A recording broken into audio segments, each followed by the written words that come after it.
Merci messieurs dames, bonjour, c'est Cad, bienvenue dans cette nouvelle petite vidéo concernant un nouveau jeu que je voulais vous présenter et documenter un petit peu, voilà, vraiment le strict minimum, hein, et j'ai pas trop préparé. Mais cette vidéo donc concerne le jeu Warlords, pardon. Alors d'ailleurs je me demande si c'était Warlords CCG ou TCG, je crois que c'est CCG. Alors le vrai nom entier en fait c'est Warlords Saga of the Storms. Donc c'est un jeu qui a été produit entre 2001 et 2008, voire 2009, avec un petit reset en 2004 et un autre en 2006. Alors on est en fait sur un jeu produit donc par Alderac, donc AEG, que j'aime particulièrement parce que justement là où j'étais quand j'étais plus jeune, eh bien c'était L5R qui trustait le haut du marché, on va dire, au niveau des jeux de cartes à collectionner. Et voilà, donc c'est une boîte qu'on aimait bien par chez nous. Je sais pas si c'est votre cas aussi, mais en tout cas, Warlords, il est passé un peu plus inaperçu. C'était un des multiples jeux que AEG produisait. Et en fait, ce jeu qui a été designé par deux personnes, donc c'était, je crois que c'était Kevin Millard et puis, comment il s'appelait, David, oh, je sais plus, attendez, j'ai une petite aide. David Williams et Kevin Millard, c'est ça, ouais. Donc ces deux personnes, j'avais fait vite fait des recherches pour savoir qui c'était, et j'ai pas trouvé grand chose. A priori, Kevin Millard a aidé en fait à designer quelques jeux de rôle, notamment le jeu de rôle au niveau de la deuxième édition de L5R, et puis quelques autres jeux de plateau. Et par contre, pour l'autre, alors là, David, là, je sais pas trop. A priori, il y a des homonymes, donc j'en ai trouvé un qui designait en fait plutôt du wargame.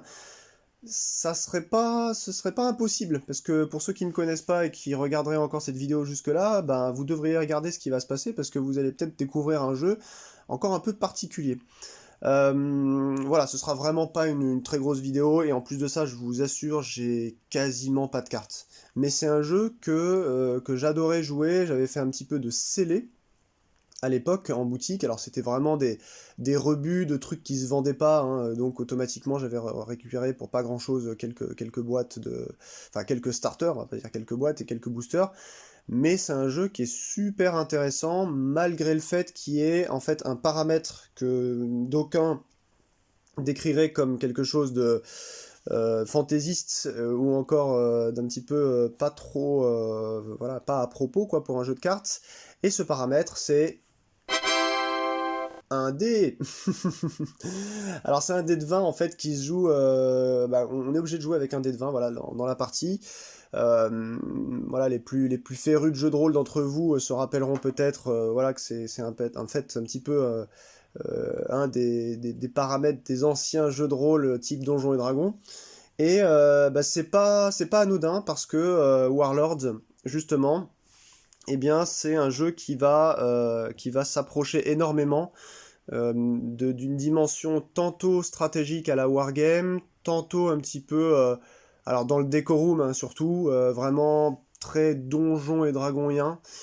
Voilà, faut savoir donc qu'au niveau de l'univers, on est clairement dans du Medfan. Bon, ça va peut-être pas plaire à certains d'entre vous, mais voilà, il y a... alors je crois que les hommes, ça s'appelait les Deverenian. Je vais vérifier après, parce que j'ai retrouvé une boîte où j'avais quelques produits que j'avais ouverts.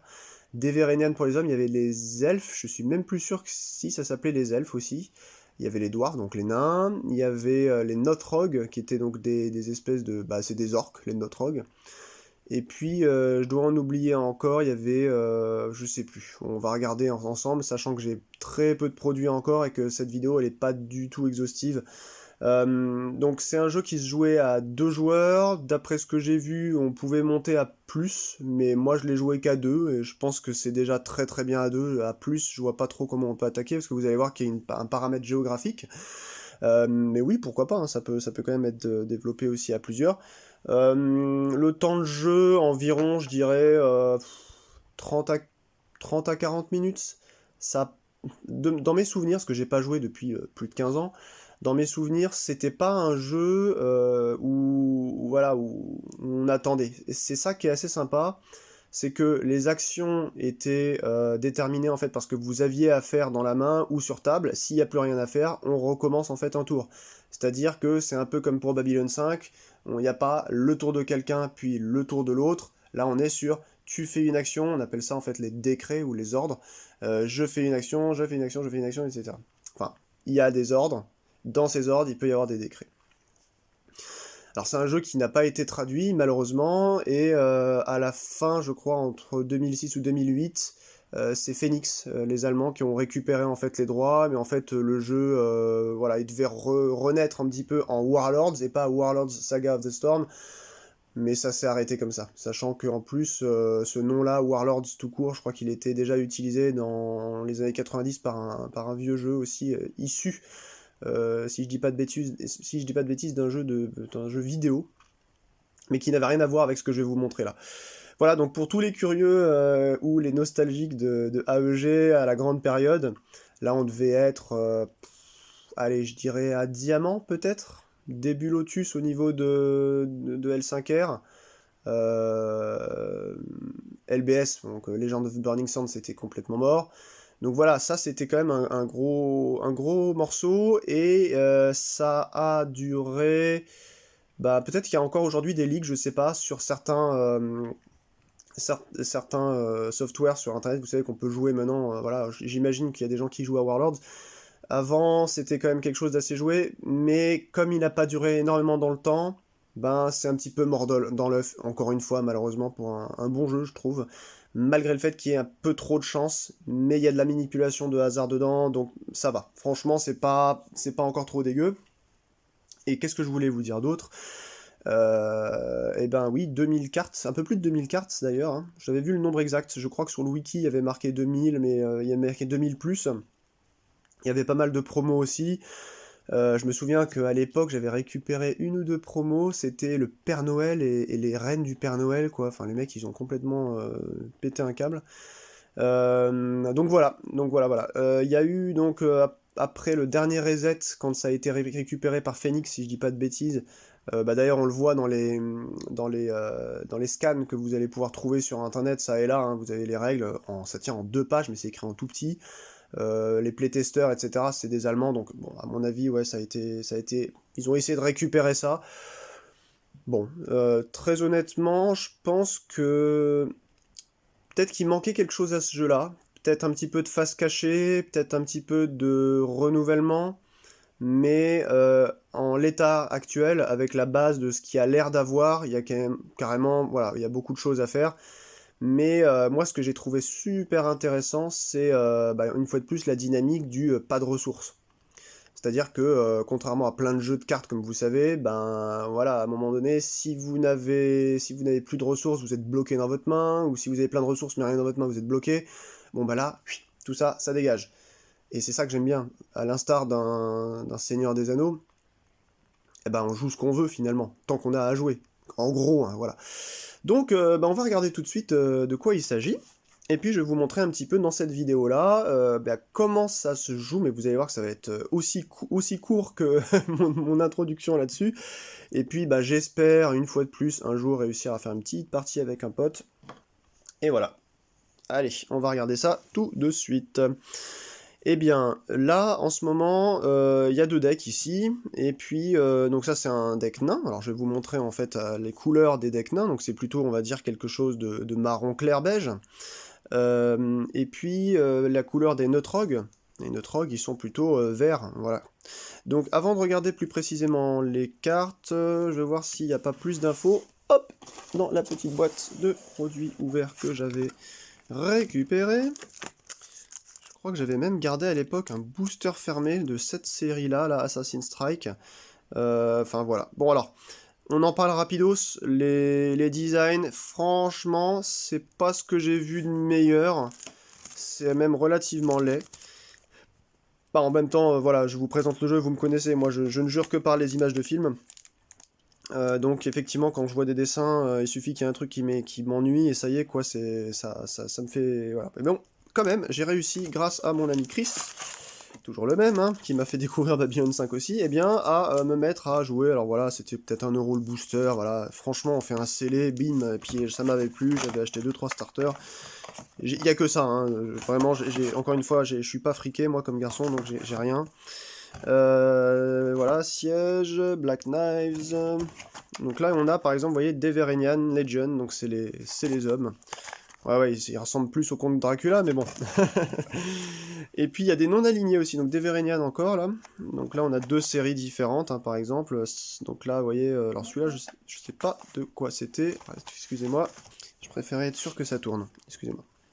Alors, je disais, oui, il n'y a pas forcément la série dessus. Et puis, donc, il y a les elfes hein, que vous ne voyez pas ici. Tiens, j'ouvre, par exemple, des Verenian.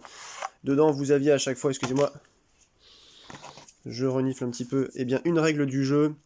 Mais alors, je vous raconte pas, le truc, encore une fois, c'est une notice de paracétamol. Hein. Là, c'est même encore pire. Hein. Vous voyez, ça se déplie. Ça fait une double grande page super grande. Et puis,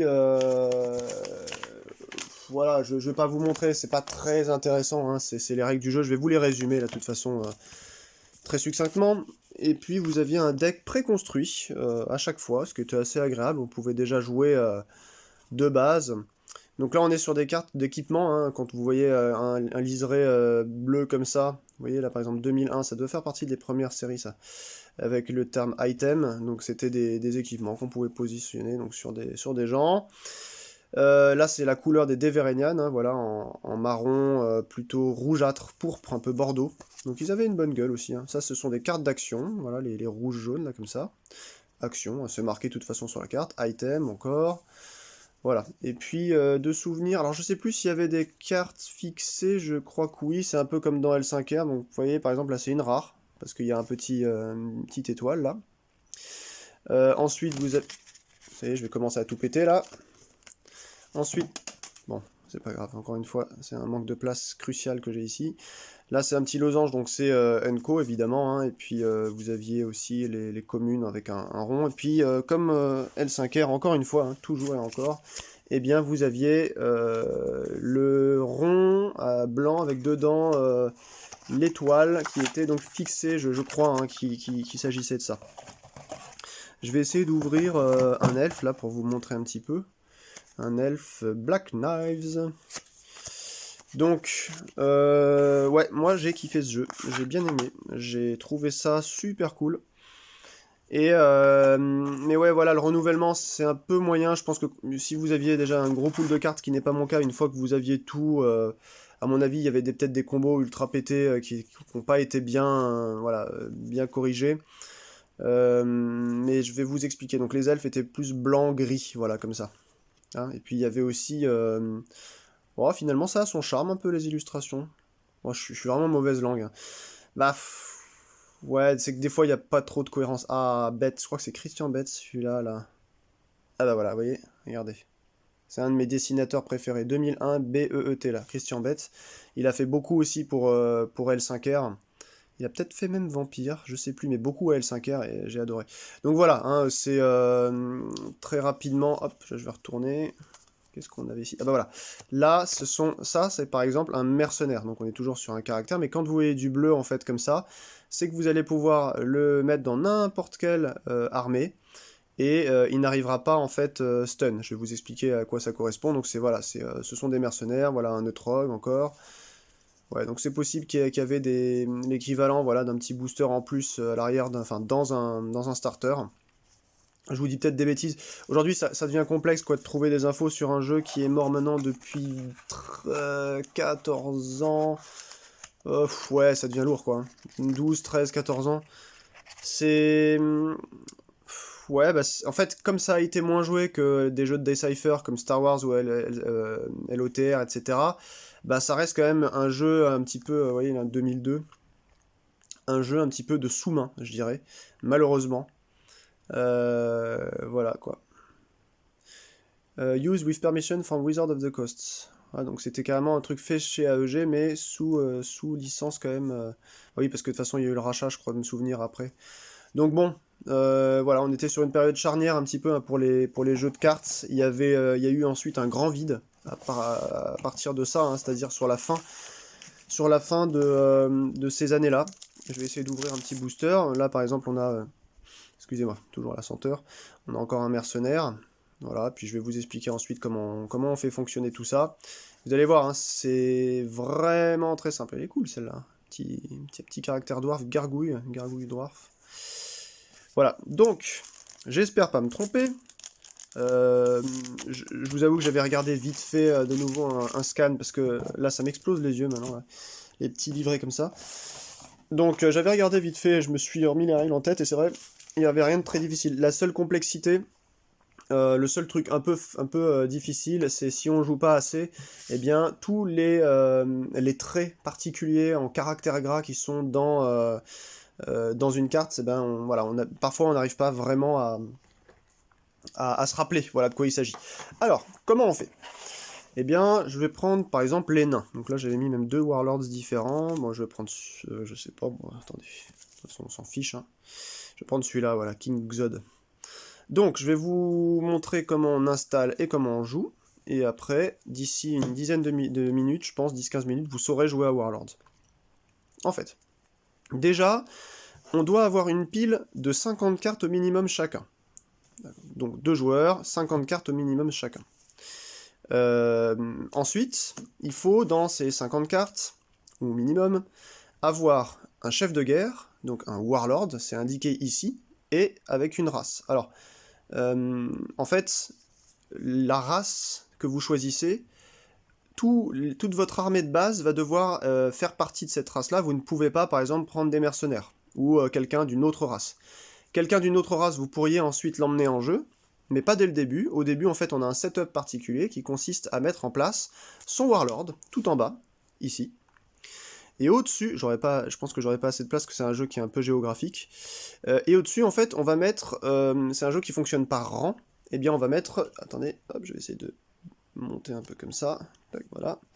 On va mettre donc une rangée de niveau 2. Donc ça va être, je vais vous montrer lequel c'est. Où est-ce qu'ils sont là? Voilà. Une rangée de niveau 2. Tac.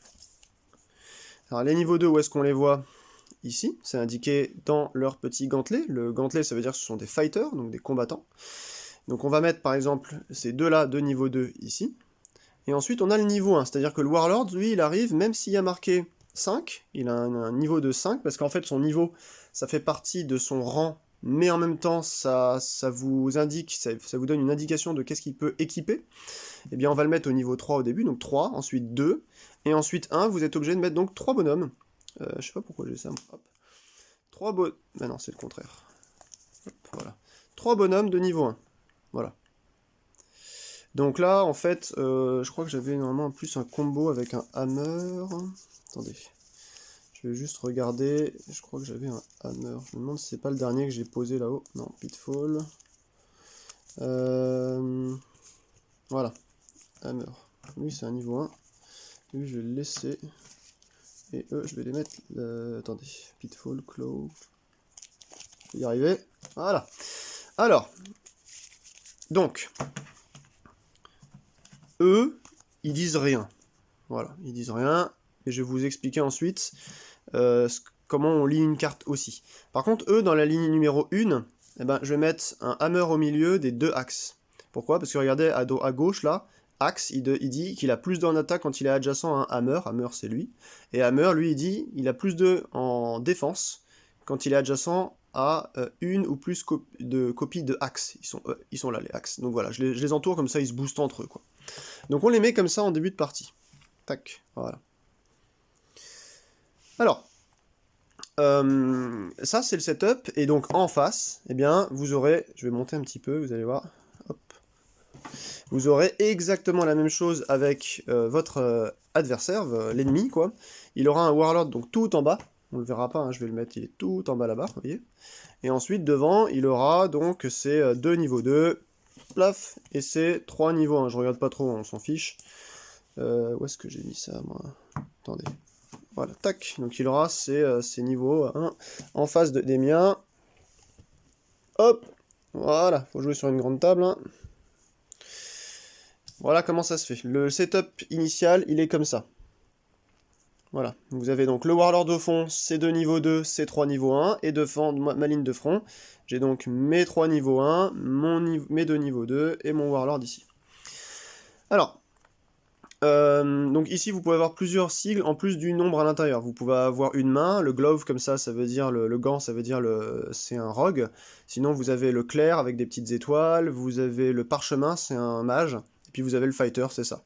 Ça, pourquoi ça a une importance, sans le chiffre, hein, là je vous parle juste du logo, bah, c'est selon des équipements ou des actions que vous pouvez en fait déterminer, tiens, il faut jouer ça sur un fighter, ou sur un mage, ou etc. Donc lui il est unique évidemment, les nains dans ton armée gagnent plus 1 de level pour équiper des items, en plus de Xon, enfin voilà, lui il compte pour un nain aussi. Et en ordre, eh bien, une fois par tour, je peux chercher mon deck pour un niveau 5, un item de niveau 5 ou moins. Je le montre aux autres joueurs et je l'ajoute dans la main. Voilà, donc lui il va récupérer des items pour équiper ses gars. Sur les cartes, on va pouvoir avoir ici dans la petite hache des bonus d'attaque. Donc on voit qu'il y a un slash, ça veut dire qu'il a un bonus d'attaque sur une attaque principale et il a aussi une attaque secondaire, donc plus 8 et plus 3. Il a de la défense ici, AC, armure classe, donc de 17. Son skill, alors ça c'est pour le skill check, donc ça c'est ça va un petit peu, c'est pour faire des sauvegardes, c'est pour tenter des actions particulières, résister à la magie par exemple ou ce genre de choses, et là c'est ses points de vie, voilà, donc à l'instar de d'autres jeux, eh bien on mettra une petite bille de couleur, voilà, une bille chinoise par exemple pour montrer combien il a pris de points de vie en moins. Regardez par exemple mes niveaux 2 là ils sont restés stock parce que eh bien ils ont quand même 2 points de vie, ils meurent pas directement. Par contre ceux-là, vous voyez, si jamais ils se prennent une gifle, eh ben c'est mort direct parce qu'ils ont que 1 point de vie. Voilà. Donc en fait tous les joueurs eh bien, vont mélanger leur deck et puis on va arriver en fait sur la première phase qui est une phase d'initiative tout simplement, dans laquelle on va eh bien prendre, enfin déjà au début du jeu on prend 5 cartes pour commencer, ce serait pas mal déjà. Alors, dans ce jeu-là, vous allez voir, il y a une sorte de refil automatique. Donc là, par exemple, dans ma main, j'ai un nouveau personnage, item, item, action, item. Donc, qu'est-ce qu'on fait dans ce jeu-là et quel est le but du jeu? Eh ben, le but du jeu, c'est très très simple. Eh bien, c'est de péter la gueule au warlord là-bas. Voilà. Donc, en fait, le but du jeu étant de casser la gueule à l'adversaire et surtout que son roi meure, on va pouvoir le faire avec différentes actions. Je vais vous lister d'abord les actions, et vous comprendrez que c'est très simple. Donc à côté de la pile, là, évidemment, il y a une défausse. Une action, qu'est-ce que ça peut être? Alors déjà, une action, ça peut être un mouvement régulier. Un mouvement régulier et légal, c'est j'incline une personnalité et je la monte d'un rang. Ou alors, j'incline une personnalité qui serait déjà là et je la descends d'un rang. Mais à chaque fois, il faut l'incliner pour le faire. Il y a 3 statuts dans ce jeu-là. Il y a le statut ready, donc prêt, incliné, donc spent, ils appellent ça dépenser en fait, et puis il y a le statut stun, c'est-à-dire carrément la tête à l'enbas, enfin la tête en bas, la tête à l'envers. Donc ça c'est un mouvement légal. Un mouvement illégal, ça serait de faire par exemple descendre lui ici. Alors à chaque fois qu'on fait un mouvement d'ailleurs, on peut venir faire un mouvement même sur le même rang et se décaler sur une case d'à côté ou à gauche ou entre 2 personnes ou à droite, etc. Donc c'est vraiment vous faites ce que vous voulez du moment que c'est légal. Et par exemple ici, le fait de descendre ici, ça produirait une situation illégale, donc je n'ai pas le droit de le faire. Une situation illégale, c'est qu'il y aurait moins de personnes sur un rang que sur le rang sur lequel je vais l'emmener juste en dessous. Par exemple, là, il y a 2 et là, il y a 3, c'est pas bon. Il doit toujours y avoir au moins autant ou plus de personnes là-haut, ensuite que ici. Ici, il doit y en avoir autant ou plus que ici. Mais vous voyez que là, si je voulais le faire descendre ici, ce serait plus légal parce qu'il n'y en a plus autant ou plus qu'ici. Là, il y en a 2, là, il y en a 3, donc j'ai pas le droit de faire ça. En revanche, je peux monter celui-ci comme ça. Je peux le mettre là, mais je peux aussi dire, bah voilà, je vais le placer ici, si ça a eu un intérêt pour moi. Mais pour l'instant, vous voyez bien, le hammer, je vais le laisser là, puisqu'il est boosté par les 2 axes. Donc ça, c'est là, voilà, une manière de... Enfin, c'est un ordre que vous pouvez faire durant votre tour de jeu. Ensuite, vous avez tout simplement le fait d'équiper quelque chose. Déjà, on va commencer par jouer un personnage. Donc lui, par exemple, il est niveau 4. Donc il est niveau 4, ça veut dire qu'il arrive au rang 4. Mais le rang 4, il est tout en bas, vous avez vu? Donc là, ça va être compliqué de le mettre. Donc, l'idée, en fait, ce serait de remplir les rangs ici, en faire descendre un ensuite par ici, et ensuite, enfin, le placer en dessous. Je vous ai dit qu'il faut de la place un petit peu. Voilà, donc là, c'est celui-ci, donc il est très fort, hein, vous avez vu, plus 7, plus 3, 16 de défense, il a power attack aussi, donc on rajoute en fait son power attack à ça pour faire une blessure supplémentaire quand on tape quelqu'un, Et en fait, il faut viser d'abord un chiffre standard de 20. Donc si avec son dé de 20, plus 6, plus 5, on arrive à faire donc 20 ou plus, eh ben, quand on va attaquer ensuite, si on est légal pour attaquer, on va faire une attaque, et si elle passe, on fait pas une, mais 2 gifles. Voilà, je crois que c'est ça pour attaque. Faut vérifier, hein, parce que j'ai plus trop souvenir. Toujours est-il qu'ensuite, si vous avez besoin de mettre une armure, par exemple, eh bien, ou un home, là, vous voyez, il va falloir suivre eh bien, le skill que ça demande. Alors attention, quand vous mettez une armure, vous allez compter aussi le rang sur lequel est votre personnage en plus. Par exemple, celui-ci, par exemple, c'est un 2, vous voyez, un niveau 2, eh bien il a le droit de s'équiper avec un niveau donc jusqu'à 2 de item, il pourrait pas par exemple mettre un niveau 6, mais en plus il y a une règle qui dit qu'il peut quand même s'équiper de base de 1 de plus pour chaque rang jusqu'à celui qu'il est. Par exemple, il a 2, 3, 4. Je compte 2 rangs là. Donc ça veut dire qu'il a le droit de mettre des items niveau 4, ce gars-là. Donc là, par exemple, c'est pas bon. Il faudrait déjà que je le fasse descendre ici, par exemple, vous voyez, mais sauf que là, hop, c'est illégal, j'ai pas le droit de le faire descendre comme ça, donc il faudrait plutôt que je fasse d'abord monter mon Warlords, et ensuite que je le fasse descendre plus tard. Là, ce serait légal. Au début d'un nouveau tour, on ferait comme ça. Ensuite, en ordre, je pourrais venir lui associer ça, parce qu'il serait en fait à 2, 3, 4, 5. Comme il serait sur ce niveau-là, il aurait le droit de mettre quelque chose à 5. Voilà, je sais pas si c'est clair, c'est vrai que c'est un petit peu complexe finalement à expliquer comme ça. Mais en gros, voilà, il faut bien regarder ça et rajouter le nombre de rangs jusqu'à vous arrêter sur le personnage, le rang du personnage que vous voulez équiper, et si c'est le bon chiffre, c'est que c'est bon, vous pouvez le mettre, ou en dessous. Vous pouvez jamais vous équiper avec quelque chose qui vous demande plus de skill. Là, par exemple, bah, ça fait du plus 2 contre les range strikes, c'est-à-dire que des fois, vous avez, par exemple, souvent chez les elfes, des attaques à distance. Donc là, en fait, l'idée chez les attaques à distance, c'est qu'il y a quelqu'un, par exemple, qui est ici, qui a une attaque à distance, il va pas taper là en mêlée, il va faire, boum, un round derrière. Donc, vous voyez, ça peut être chiant. Il peut vous attaquer facilement. Bah, lui, il gagne plus 2. Sinon, de base, il a plus 3 sur une mêlée. Voilà à quoi ça sert, par exemple. Donc c'est comme ça qu'il faut lire les cartes. Ça, donc c'est un item rang 5. Il a plus 1 point de vie quand il est équipé, et en même temps, il a plus 1 en défense. Voilà. Donc voilà. Là, je vous ai montré ça. Et ensuite, là, bon, on a une carte d'action. En réaction, par exemple. Donc là, il nous faut un fighter niveau 1, donc autant dire que tout le monde peut le faire. Hein. Encore une fois, ça se joue pareil que pour les équipements. 1, 2. Donc eux, ils peuvent utiliser jusqu'à des items de 2 et des actions aussi, de souvenirs. Je suis plus sûr de ça, mais je pense que c'est ça. En tout cas, pour les items, c'est sûr, mais pour les actions, il y a aussi ce cas-là. Vous pouvez le jouer avant qu'un fighter fasse rouler le dé, en fait, pour faire une attaque de mêlée.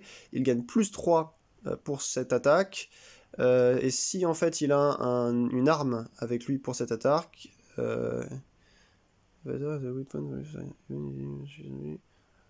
Ah oui, d'accord. Non, il a une attaque, en fait. Avec une arme. On considère qu'il a une arme pour cette attaque-là. Si jamais, par exemple, vous avez des cartes qui demandent de viser quelqu'un qui a une arme. Donc ça peut toujours être utile. Voilà, donc ça, c'est une main de base. On peut donc s'équiper, jouer des actions, se déplacer, et puis enfin, évidemment, attaquer. Donc comment on attaque? Bah, c'est très simple. Je vais essayer de m'avancer un petit peu. Tac, voilà. Admettons que lui ait envie de taper sur lui au centre. Je les prends vraiment au hasard. Hein. Hop, on va les regarder comme ça. Et ben c'est très simple. Je vais dire lui, je vais le taper, donc le spent. Voilà, je vais le mettre comme ça. Et je vais dire, il va produire une attaque de mêlée sur lui. Je vise le mec devant. Voilà. Alors, c'est simple. Je vais prendre le dé. Je vais le lancer, il a plus 0 à son attaque, c'est ici qu'on regarde dans la petite hache, et il doit faire 9 ou plus. 12. Bon, je sais pas si c'est cassé, mais admettons, voilà. Donc là, j'ai fait 12. Donc vu que j'ai fait 12, eh ben c'est bon, ça passe, il a un point de vie, il est dead, il est mort.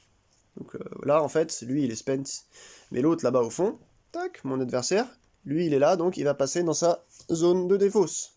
Hein, il est mort. Alors, vous avez remarqué, il y a une manière aussi de créer des situations illégales, c'est si par exemple, là je tue le dernier, avec je sais pas, lui il joue quelque chose, ensuite moi je joue, je l'attaque, il est mort, là devant il y a une situation illégale, donc automatiquement il doit choisir un des deux en face là-bas, hop, qui va couler, mais il va devoir se spent.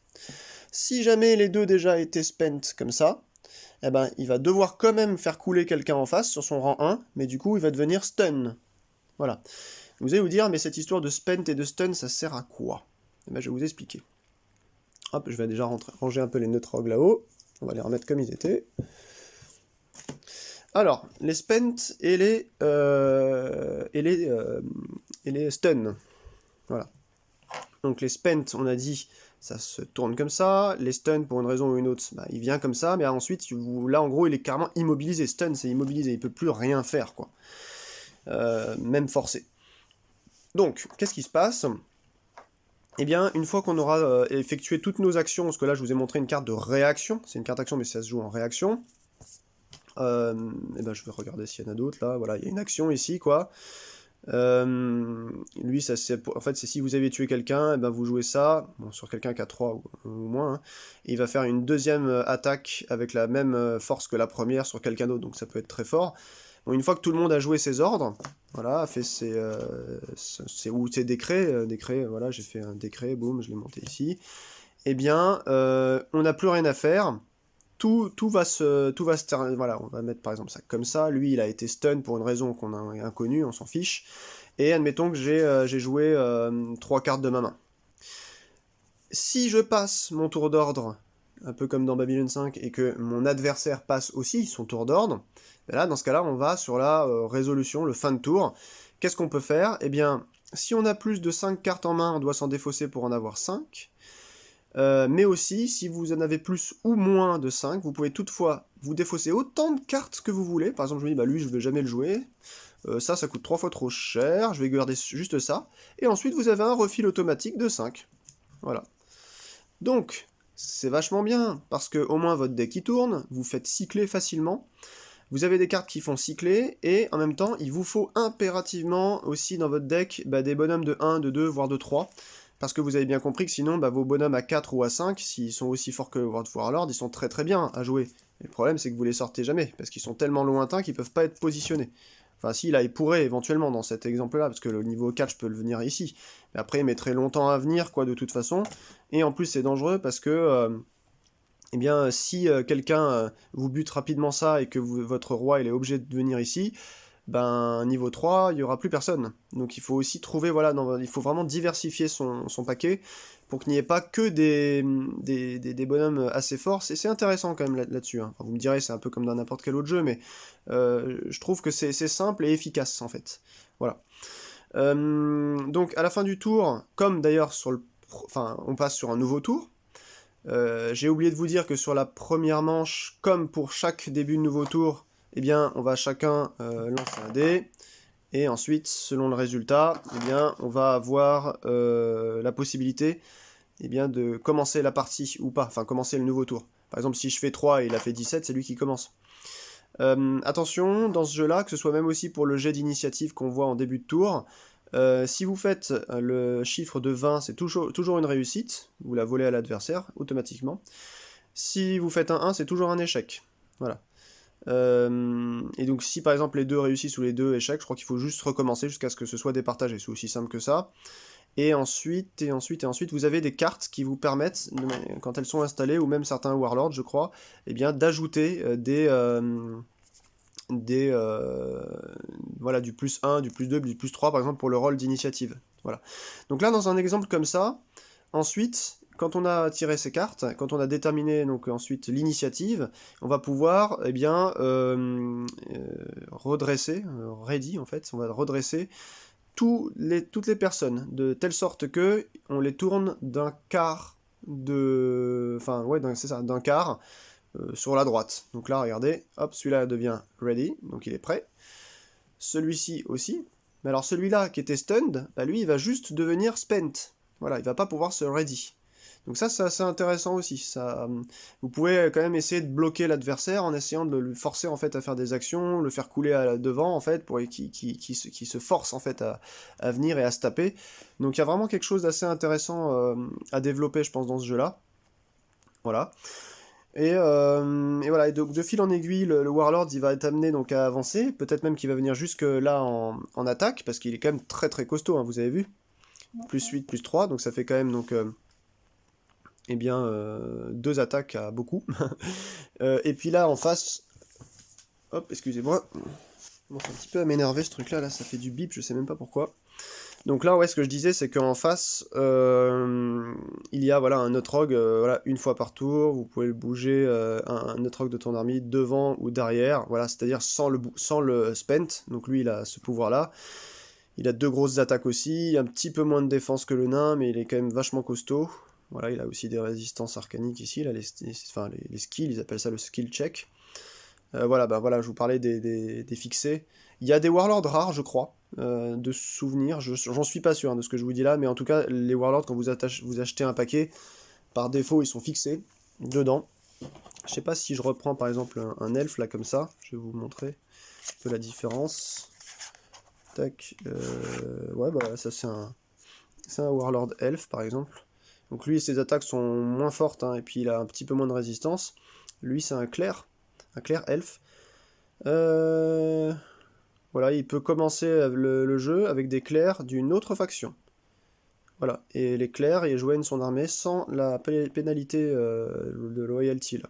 Donc en fait, la pénalité, c'est simple, c'est si, par exemple, je joue un dwarf warlord, et une armée de dwarfs, donc de nains, et que je veux jouer, je sais pas moi, un Deverenian ou un elfe, eh bien, je vais pouvoir le jouer sur le rang qui veut, mais directement, il va arriver, tac, comme ça, ils n'ont pas debout. Donc, quand vous jouez une personnalité, il arrive à son rang, mais droit. Ensuite, quand vous l'avancez ou avec des ordres, il va ou non se tourner. Mais là, malheureusement, quand vous jouez quelqu'un d'une autre faction, bon, ça paraît un peu logique, quoi, il arrive direct comme ça. Donc ensuite, il met longtemps avant de pouvoir jouer. Donc voilà, il y a toute une sorte de programmation qu'il faut quand même prendre en compte. Donc c'est un jeu de calcul, il est assez combinatoire, c'est assez sympa. Et voilà, donc j'espère vous montrer une partie bientôt. C'est une toute petite vidéo. Et puis vous pouvez regarder un petit peu avec moi, voilà, les quelques cartes que j'ai. C'est vraiment pas grand chose. Je fais ici un appel à ceux qui auraient encore ça dans leur grenier et qui savent pas quoi en foutre. Je cherche des boîtes entières à acheter, des lots. Donc si vous en avez, n'hésitez pas à me contacter. Parce que j'aimerais bien me refaire en fait quelques scellés, quelques construits, voilà. J'ai envie de jouer à ce jeu-là. Il est simple, il est gentil, il est efficace.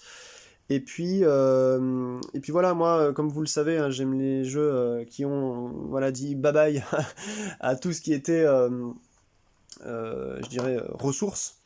Dans Star Wars CCG, c'est intelligent la ressource, c'est-à-dire que on peut déjà choisir même dès le avant de partie comment ça va commencer et comment ça va se finir plus ou moins si on choisit ses bons terrains. Et puis selon ce qu'on va mettre dans son deck, on peut ensuite déposer autant de terrains qu'on veut par tour. Il suffit de prendre les bons terrains pour laisser le moins de force possible. Donc là, il y a il y a une intelligence, je dirais. Mais les jeux en mode bonjour, je dois mettre quelque chose, bah, ça me donne une thune et puis j'ai utilisé ma thune, ah bah je peux plus rien faire ce tour-ci, bah je suis bloqué parce que j'ai aucune autre mécanique qui me permet de pouvoir jouer ma main et donc c'est chiant comme à mourir comme jeu de cartes. Ça a très peu pour moi. Du coup en fait ça c'était tombé à point nommé, donc on était bien avant les UFS, les Naruto, tous les autres jeux assez sympas qui sont sortis ensuite sans vraiment de ressources. On est loin aussi des Pokémon ou des Magic qui sont ou des Yu-Gi-Oh qui sont pour moi le pis-aller en fait de la soirée carte. Mais là on est carrément sur même si effectivement c'est pas ultra beau, il y a quand même quelques dessins qui en fait c'est un style, je me demande même si c'est pas volontaire. Non mais regardez-moi ça quoi, vous l'avez vu tout à l'heure.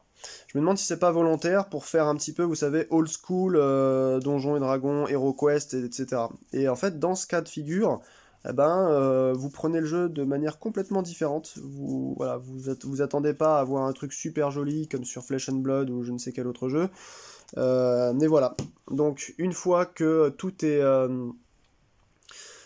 le Warlord avec plus qu'un seul point de vie se fait taper, il y sort de la partie et il est éliminé, c'est terminé. Vous voyez, c'est aussi simple que ça. Je sais pas trop quoi dire de plus. Toujours est-il que j'essaierai de revenir vers vous le plus vite possible. Je dis ça à chaque fois, mais c'est compliqué en ce moment. pour pouvoir faire une partie avec quelqu'un qui serait intéressé dans mon entourage, pour vous montrer un peu comment ça tourne, et puis si ça vous divertit, eh ben moi aussi, et puis voilà, donc c'est le principal. En tout cas, eh bien, je vous remercie d'avoir regardé cette vidéo avec un jeu de cartes, cette fois-ci une vieillerie avec un dé, hein, ça arrive pas souvent, pourquoi pas. Et puis je vous retrouve très bientôt pour une nouvelle vidéo ou peut-être une partie de Warlords, voilà, Saga of the Storm CCG ou sans Warlord. En tout cas, portez-vous bien et à très bientôt. Allez, salut!